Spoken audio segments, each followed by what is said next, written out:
আসসালামু আলাইকুম। জগন্নাথ বিশ্ববিদ্যালয়ের চতুর্থ মেরিটের ফলাফল প্রকাশিত হয়েছে। সর্বশেষ মেধা কততম পর্যন্ত গেছে আমরা সেটা আলোচনা করব।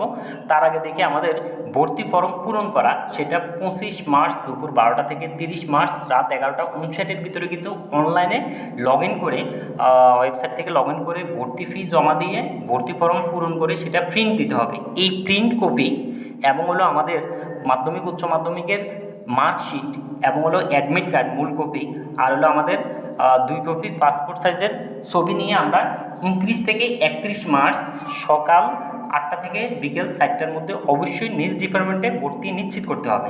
এবার দেখি সর্বশেষ মেধা এই ইউনিট থেকে সর্বশেষ মেধা 2460তম পর্যন্ত সাবজেক্ট পেয়েছে। বি ইউনিটে বিজনেস থেকে সর্বশেষ মেধা 106তম পর্যন্ত সাবজেক্ট পেয়েছে এবং বি ইউনিট থেকে মানবিক সর্বশেষ মেধা 966তম পর্যন্ত সাবজেক্ট পেয়েছে। এরপরে বি ইউনিটে বিজ্ঞান থেকে সর্বশেষ মেধা 204তম পর্যন্ত সাবজেক্ট পেয়েছে।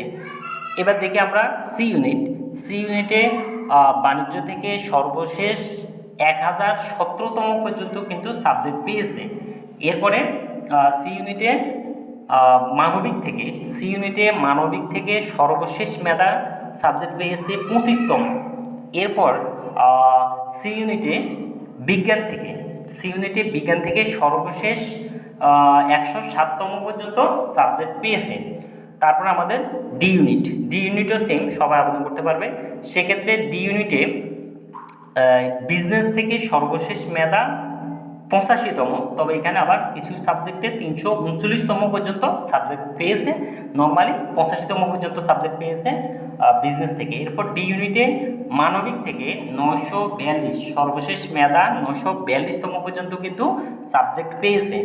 এরপরে ডি ইউনিটে বিজ্ঞান থেকে সর্বশেষ 286তম পর্যন্ত সাবজেক্ট পেয়েছে চতুর্থ মেরিটে।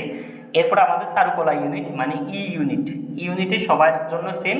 এক্ষেত্রে সর্বশেষ 80তম মেরিট পজিশন থেকে সাবজেক্ট পেয়েছে। এটা ছিল আমাদের ভর্তি আপডেট।